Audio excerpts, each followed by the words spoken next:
What's up guys, Dakota here, and in today's video, as you can see behind me, we've got two Jeeps and we're going to be talking about the differences from a JL manual transmission and a JK manual transmission. A lot has been said about the new 8-speed auto, but no one's really shined some light on the manuals, which is what I'm going to be doing here today. So, as you guys can see, we have the 2013 JK over here. Now some of you will recognize this as my parents' JK that we go off-roading with sometimes, and then here is my 2018 JL Rubicon. Both 6-speed manuals, but both drive very differently. So let's go ahead and see how they drive. All right guys, oh yeah, so it squeaks. So we are in the 2013 JK here, and what's it like to drive the manual JK? So let's talk about some things that are very important when you're driving any manual, and that is the clutch and the throttle.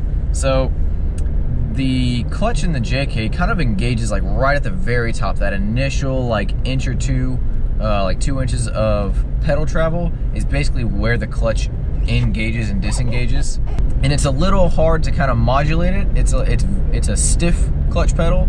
It's very similar to my SS1LE. It's not super light, it's kind of firm, and it's a little hard to get the feedback of where exactly the gear engages and the clutch engages.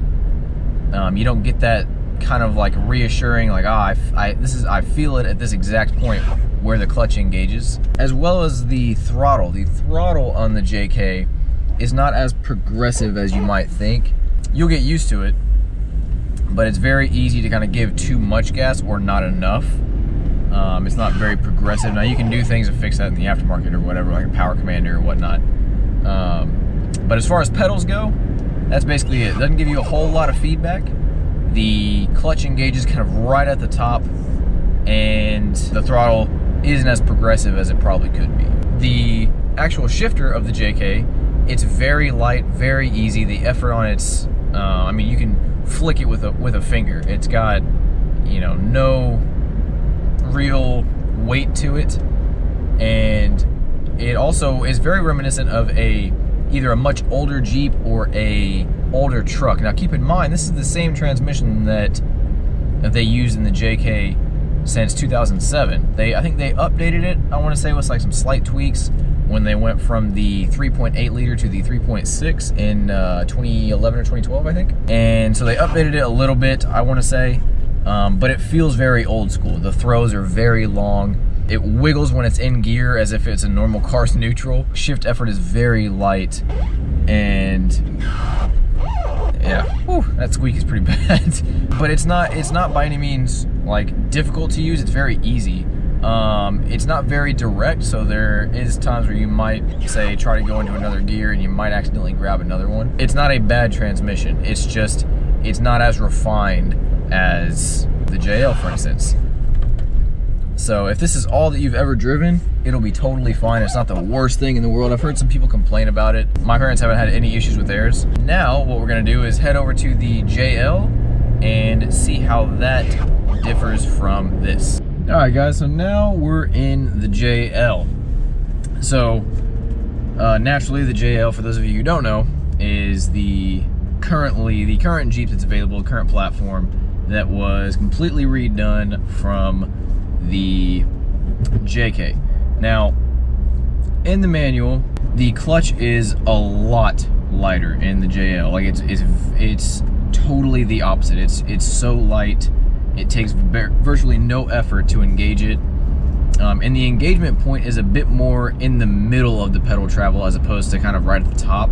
It's a bit more at the middle. Gives you a bit more feedback, so you can kind of feel exactly where it's biting, which is kind of important when you're off-roading and doing things like that. That way you know exactly when it's going to catch. And the throttle is definitely a bit more progressive. It's got a bit more directness to it, a bit more response to it, and gives you a decent amount of feedback so you know what the engine's going to do, and it's easier to mesh with. So as far as the shifter goes, the throws are, according to Jeep, 50% shorter than they were in the JK, and they feel it. The throws are definitely shorter. It's a noticeable difference. And it's also more direct. It has more of a assertive into a gear when you actually do the shift.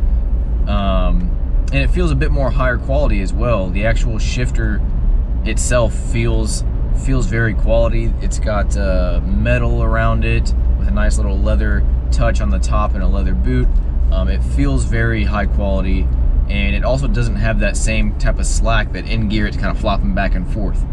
It's a very nice shifter to use. It's almost more, and I mean this as a compliment, more like car-like. Like the shifter here reminds me more of what I have in my Camaro than the shifter in the JK. The same way the JK's clutch reminds me of my Camaro more than this does.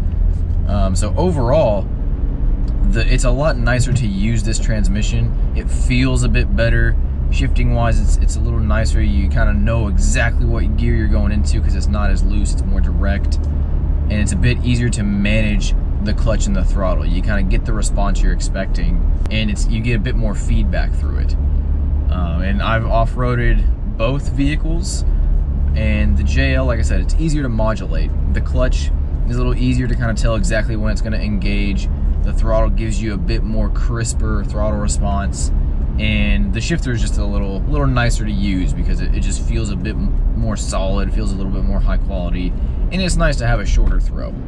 The effort on it is still fairly light. It's just not as light as the JK. This one, you can still use really one finger, but it's nowhere near as light as the shifter in the JK. All right, guys. So as you can see, we got both Jeeps parked up, and the main differences between the two, just to kind of summarize here, are shifter quality, the actual shift action itself, and the clutch and throttle response / engagement. So if you have a JK and you're wanting to go to a JL and you're wondering if it's going to be any better, it definitely is. Having driven both back to back, and actually I've been in this one more than I have this one so far. The JL is definitely better. It's got a much better shifter feel. The clutch and throttle is much better, as you would expect on a much newer car. Now, if you're wanting to get one of these used, pick up a JK used, don't think that it has a horrible transmission. It's just, if you're used to, say, a sports car transmission, don't expect it in this.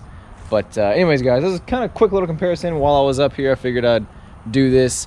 If you liked it, please give the video a thumbs up and subscribe, and I will see you guys in the next video. Take care.